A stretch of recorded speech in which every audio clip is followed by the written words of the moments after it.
Hi. Uh, Today's lecture is the last part of the electricity and magnetism, and we're going to look at two main things, the Faraday's law and electricity and electromagnetic waves.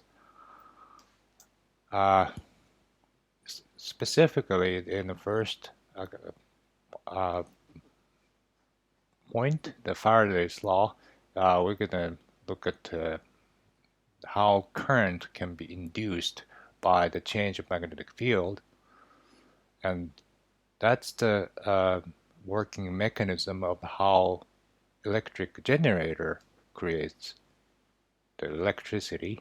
And the third interesting effect due to the Faraday's law is the eddy current. I'm going to show some interesting video of how metal plates can be levitated. Well, the first uh, we can, I want to explain how currents can be created by the change in magnetic field. The electricity and magnetism go hands in hand. Uh, when in this diagram, uh, center here, yeah, two electric wires, coils, are set up, and they're not physically touching each other, they're physically disconnected, but uh, there's a metal bar that penetrates through those two coils, and uh, the coils on the left, the coil A, it's got batteries, power source, while the coil B, the secondary coil, has no power source.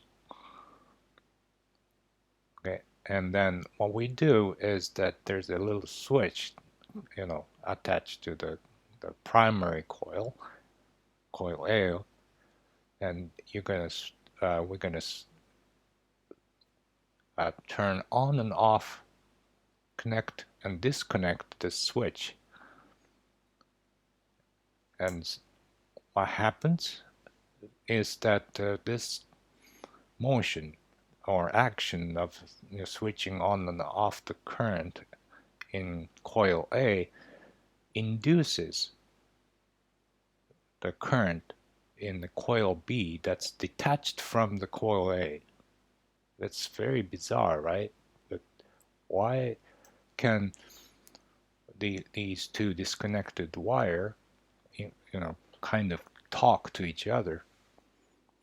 Well, as you know, the coil, when you run a current in a coil, the magnetic field is generated, according to the thumbs up rule, if you remember in last lecture, right? Uh, but the magnetic field itself does not create the electric current in the coil B. It's the time change in the magnetic field uh, induces the current in the secondary coil. So this indicator, the amp meter, shows the varying electric current when you switch on or off the switch. Right.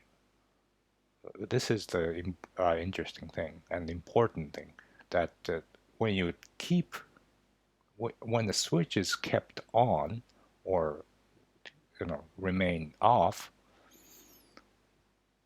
the current doesn't run in the coil B. It's only this instantaneous moment when the coil A is connected, you know the battery creates a current in coil A, or disconnected, the current stops. At that particular moments, the the current runs in coil B. Now, so this is known as the Faraday's law, and it's shown in this formula. Well, we don't have to really look carefully at this formula, but what it is that the time-varying magnetic field can generate electric current in a coil. And this is found by this great physicist Faraday, Michael Faraday. Right. So in this setting, the bar magnet is inserted into the coil. So this magnet is going this way towards the coil and going inside this coil, but the way coil reacts to this changing magnetic field is that the coil tries to oppose to as the magnet approaches the coil, the magnetic field strength gets greater, right? But the coil doesn't like the abrupt change in the magnetic field. So that's how a coil tries to set up this virtual magnetic bar magnet that tries to cancel out the increasing magnetic field. So here, this blue, magnet, the blue dashed line it doesn't exist. It's a virtual magnetic field created by the current running in the coil. Right. The current runs in such a way that the magnetic field strength is weakened, canceled out. Right. Well, you remember the direction of the current, how to find the direction of the current by using the thumbs up rule, right? You wrap around the coil, and your thumb points to the direction of the magnetic field, right? So this is an interesting nature of the nature in that the nature doesn't like the abrupt change in the physical quantities, such for example, the temperature difference or height difference. That's why the mountain gets eroded and gets leveled over millions of years, because the nature doesn't like the change, sudden change in physical quantities. And the same thing happens here with the magnetic fields.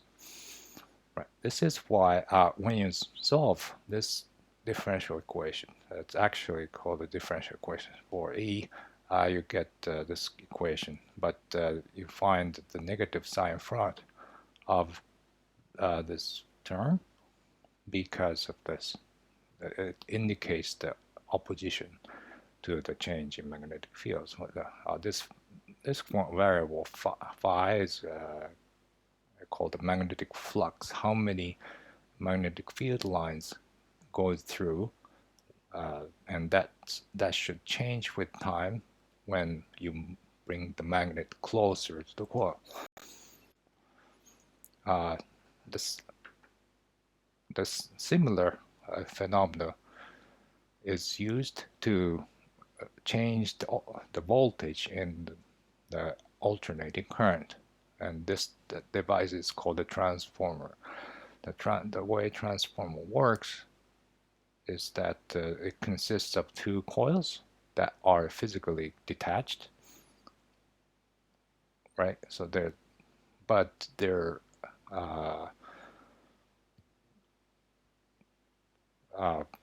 how can I say, there's a metal rod connecting these two coils, while the role of this metal core is iron core is to enhance the magnetic field's strength inside the coil, running inside the coils, not to physically send the electrons. Right, they're physically detached. Right.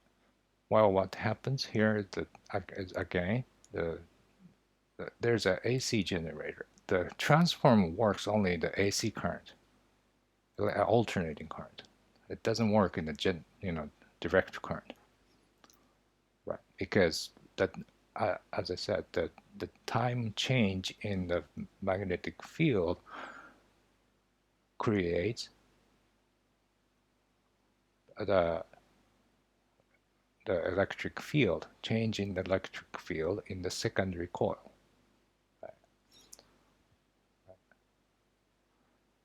So the magnetic field has to be changed by alternating current. When current strength changes, so does the magnetic field, right? Field strength, and that induces the current in the secondary coil, and by changing the turns, how many turns in the secondary coil, it can change the susceptibility of it can receive more change in magnetic field when you increase the number of turns in the secondary coil, right? That results in raising the voltage in the secondary coil, right? And that's the step-up transformer, where the secondary coil has more turns than the primary one. While the step-down coil, you can either step up or down the voltage, right? Step down, both are necessary to transmit the power from the power plant to your place. Step-down coil has less turn in the secondary than the primary coil, so it receives less change in magnetic field, resulting in lower voltage. Okay, well, another interesting effect due to the Faraday's law is the eddy current. It goes like this: when you drop a magnet on a copper plate, this copper plate, it's known that there's a current loop run through on the surface of the copper plate, and that creates the opposing magnetic field to the falling magnet. So that has an effect of repelling this falling magnet. So it's the falling speed of the magnet slows down because of this. And although this magnet is not physically touching the copper plate, it can induce, remotely the current on the copper plate, like this. And that's how the induction stove, I think if some of your houses may have this kind of stove that doesn't use the electric resistance to generate the heat. What it does is it's got the electric coil underneath the plate, underneath the stove, and there's a varying, magnetic field generated on the stove, and that creates the eddy current inside the metal pot. So metal pot itself is heated. It's a heating device. Right.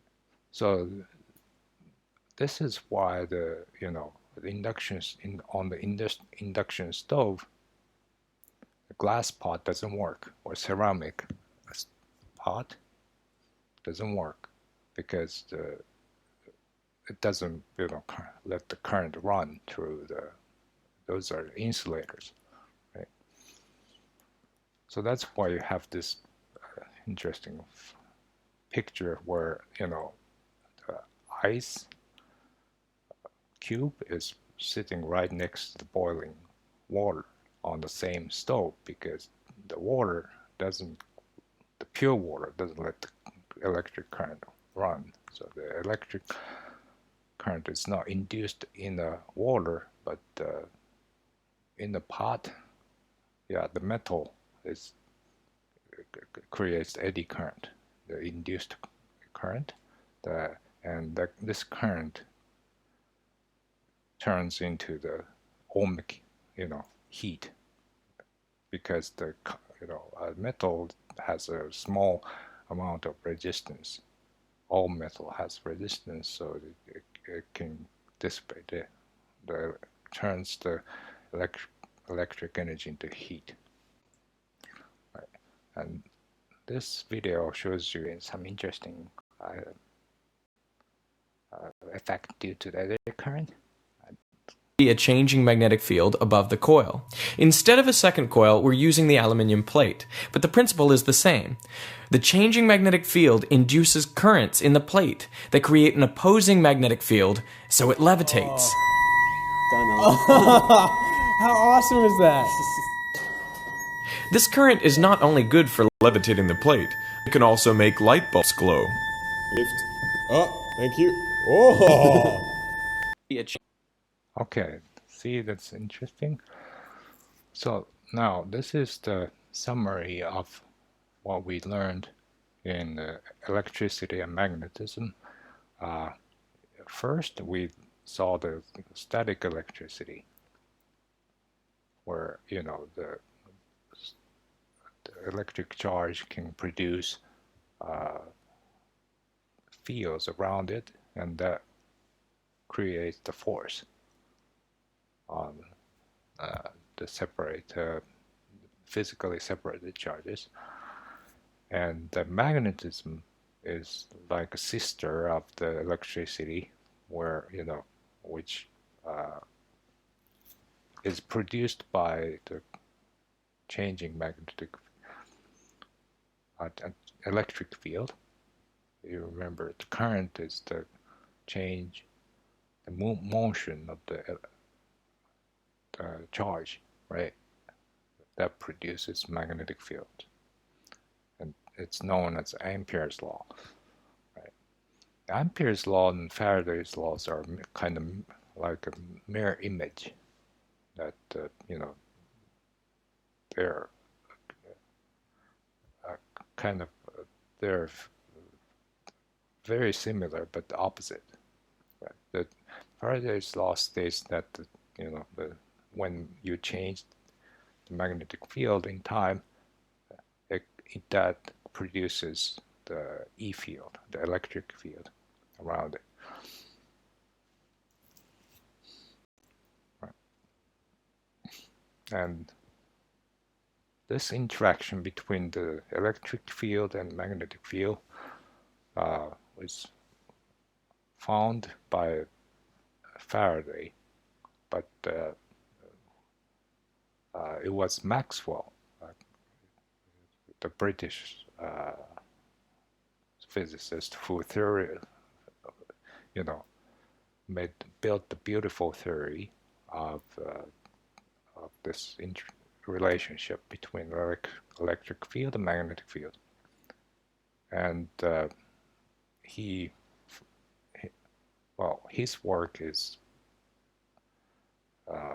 compiled in this set of equation called the Maxwell's equation. It's a beautiful consists of 4 beautiful equations, but and when combining those equations, he found that this influence, electric field and magnetic field influence each other it can be traveled through the space, and he predicted this electric existence of the electromagnetic wave through his mathematical work. But it was Hertz in Germany who experimentally found that it indeed exists. Right, and it turns out that the light is part of it. This portion, visible light is a portion of the magnetic waves. Now, what is electromagnetic waves, or EM wave in short? That's the propagation of the change in the electric field and magnetic field through these two laws, Ampere's law, Faraday's law, Ampere's law. Right.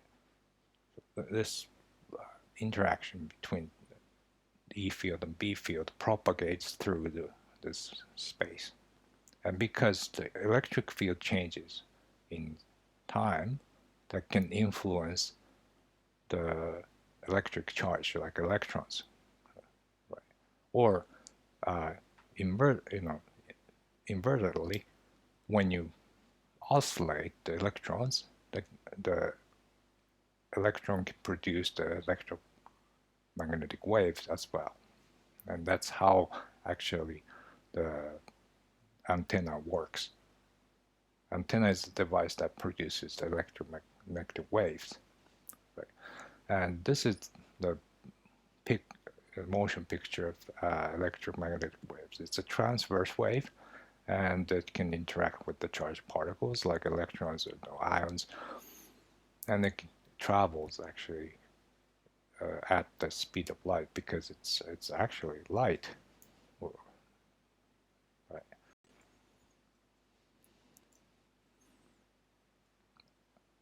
And this is how we use the cell phone. So everybody nowadays uses smartphones or cell phones. How it can receive or send data is through the electromagnetic waves. It interacts with the antenna. Antenna is the device that converts the digital data into the oscillation of the electrons in a tall tower, and that produces the electromagnetic waves around it. And there's a little antenna inside the smartphone that acts like a receiver that resonates with the electromagnetic wave sent from the antenna.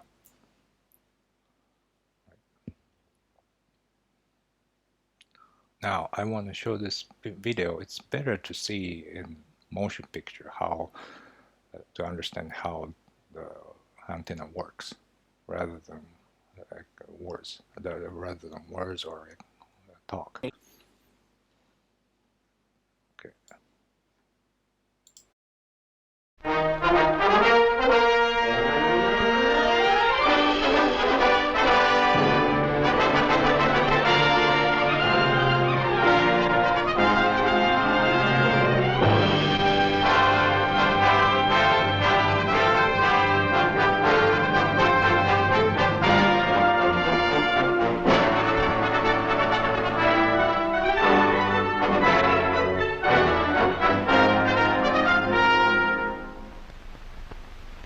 The shape and size of an antenna is a function of its purpose. But whatever its physical form, it is designed to transmit and receive electromagnetic waves. Let us first consider a hypothetical antenna, the point source. From such a source, energy radiates outwards in all directions. Let us examine this process more closely. The radiated energy can be represented by a traveling waveform of this shape. The waveform normally follows a sine curve. We will consider one complete cycle of the wave. It is defined as one wavelength.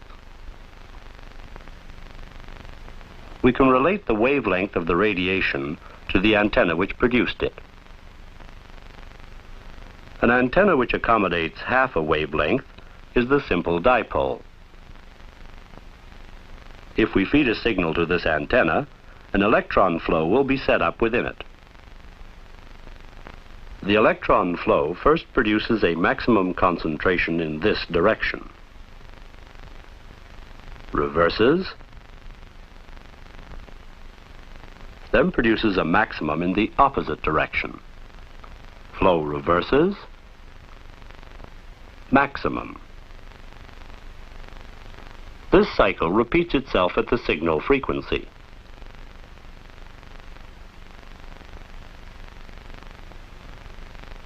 This electron flow creates a fluctuating magnetic field.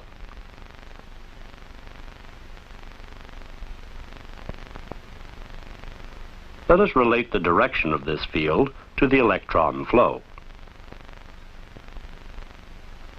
As the electron flow reverses, the magnetic field is at a maximum, and the lines of force are in this direction. When the flow stops, the lines of force collapse. As the flow reverses, the field again reaches a maximum. The lines of force are now in the opposite direction. The magnetic field thus reverses its direction at each half cycle of the signal frequency. This is known as the H field.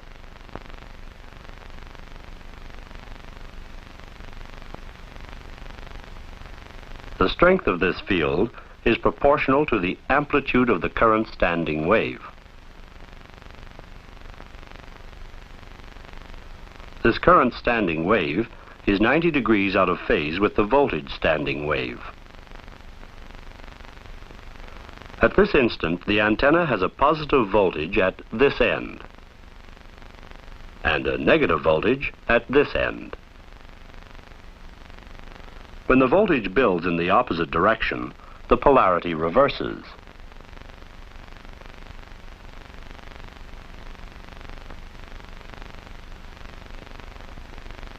This changing polarity produces an electric field in phase with it.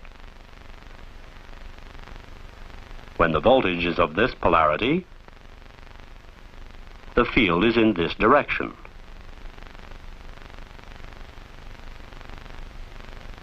When the polarity reverses, the field builds to a maximum in the opposite direction. This is known as the E field.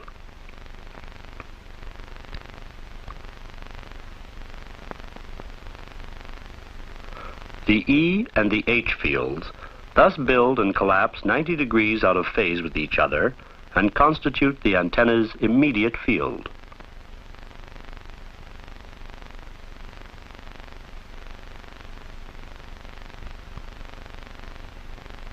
This immediate field produces the radiating wave pattern. From the antenna, we can visualize the radiation as a series of grids propagating outwards.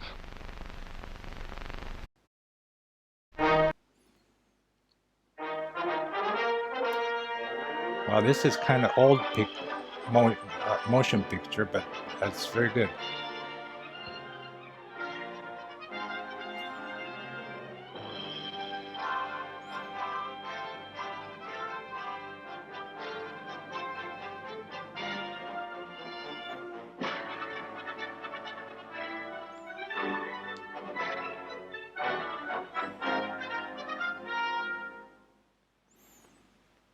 The shape and size of an antenna is a function of its purpose.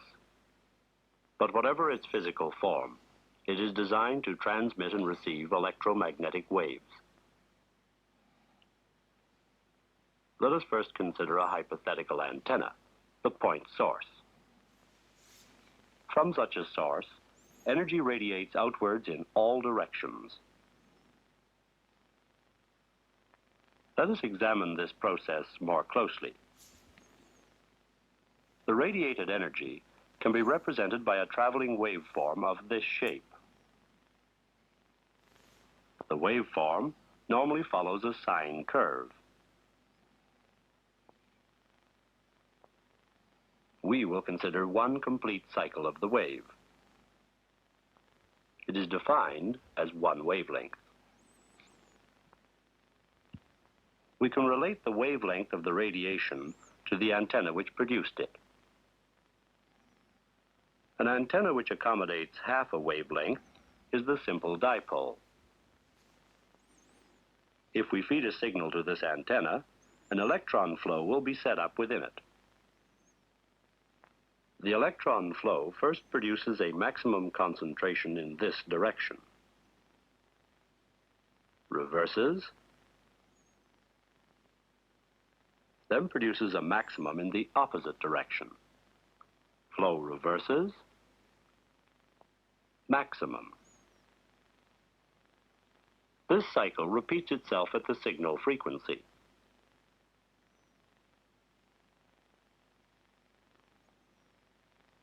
This electron flow creates a fluctuating magnetic field.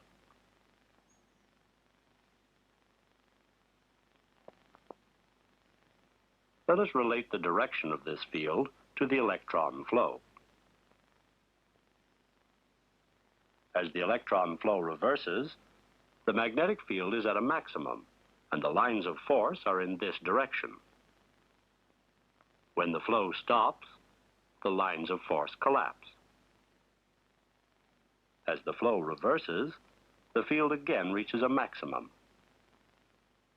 The lines of force are now in the opposite direction.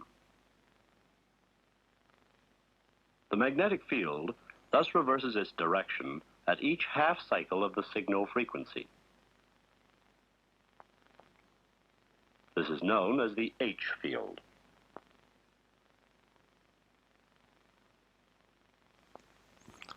Well, the H field is The the same strength of thing this as field is magnetic field. proportional to the amplitude of the current standing wave. This current standing wave is 90 degrees out of phase with the voltage standing wave. At this instant, the antenna has a positive voltage at this end and a negative voltage at this end. When the voltage builds in the opposite direction, the polarity reverses.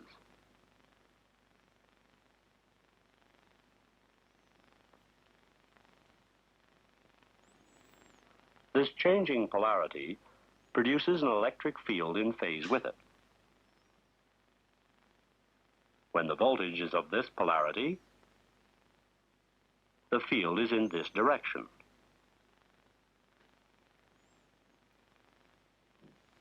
When the polarity reverses, the field builds to a maximum in the opposite direction. This is known as the E field. The electric field. The E and the H fields thus build and collapse 90 degrees out of phase with each other and constitute the antenna's immediate field.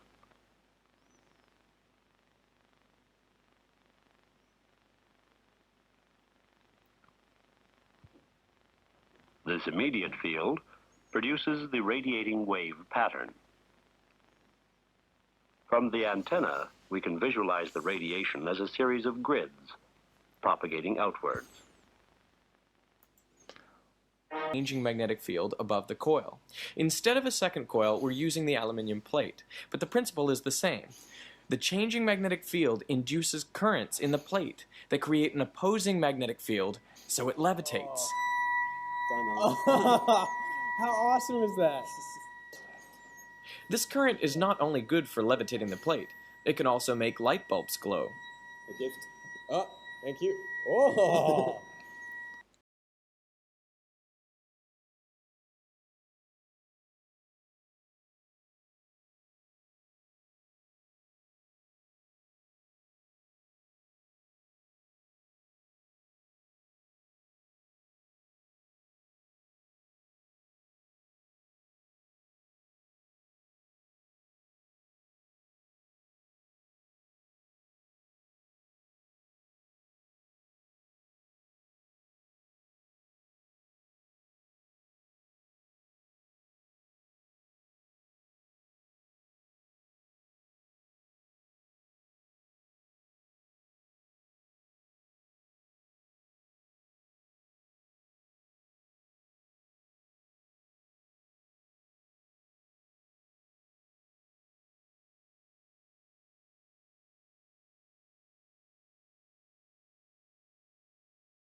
Well, so that was the basic mechanism of how antenna sends the electromagnetic waves through space by, you know, fluctuating or oscillating electrons inside the wire. Because electromagnetic wave is just one of the many wave phenomena. It follows this periodic wave relation, as you remember, the wavelength times frequency equals the speed of wave, right? Because the electromagnetic wave is the same thing as a light, the speed of wave speed is the same thing as the speed of light. That's the fastest thing that can travel in a universe, right? 3 times 10 to the 8 meter per second. Well, for example, what's the wavelength of the electromagnetic waves having a frequency of 1 megahertz? Mega means 10 to the 6th. Right, then you use this equation and solve for lambda, right? Lambda is the wavelength. And well, you know the c, the speed of light, and f is the frequency, so you divide the wave, the speed of light by the frequency to get the wavelength. It's 300 meters. Right, this wavelength can vary a great deal. As it turned out that our light, visible light that we can see, is just a tiny band in the entire broad spectrum, electromagnetic spectrum, right? Well, you think, radio waves, microwaves or X-rays are different things from light, right? But they are actually the same thing. Or radioactivity. These are known as a radioactivity. The rays are actually hazardous.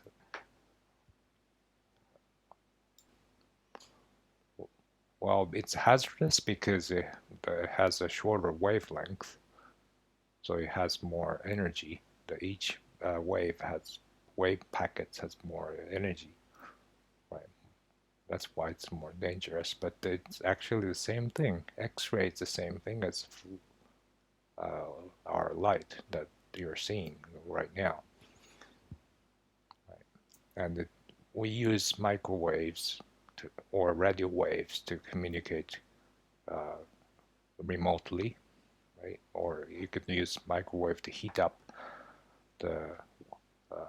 your foods because it resonates with the water molecules. Water molecules has a particular resonance frequency at the microwave frequency, so that's why it can heat up anything with the water. Right. Well, these are the common frequency that used in electromagnetic waves. Right. Well, 1 hertz means 1 oscillation per second, right? When they say 1 kilohertz, it means 10 to the 3rd. 1 megahertz corresponds to 10 to the 6th. And then gigahertz means it oscillates 10 to the 9 times every second. And these are the typical frequencies that we use for radio communications, GPS, or cell phones. Right. Well, it has this wave, the electromagnetic wave, actually is prevalent in everything, everywhere you look at, because it's anything that moves everything is made out of atoms, and atom has electric charge. It's made out of electrons orbiting around the nucleus, positively charged nucleus, right? So when you move the ions, atoms, that creates it's like moving charges, electric charge. Motion and electric charge disturbs the electromagnetic field around it. So this random thermal motion of the atoms results in the emission of the electromagnetic fields or electromagnetic waves known as thermal radiation. Right. So when you heat up something, it starts to glow, change in colors, right? It turns into reddish in color, and then it glows more luminous, and then it turns color into whitish, more white colors, or bluish color if you keep heating it up, right? What's happening there is that the atom that's energized by the heat source, it is emitting, electromagnetic waves with a shorter wavelength.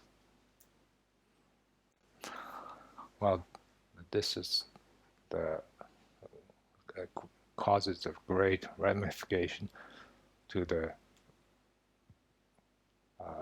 Earth climate, known as the greenhouse effect. And what it is that the Earth temperature is determined by the balance between incoming solar energy and outgoing radiation, thermal radiation. But 70% of the light is reflected back into space, but the rest of the radiation turns into infrared, absorbed by the ground. The ground emits the infrared and releases the infrared light back into the atmosphere.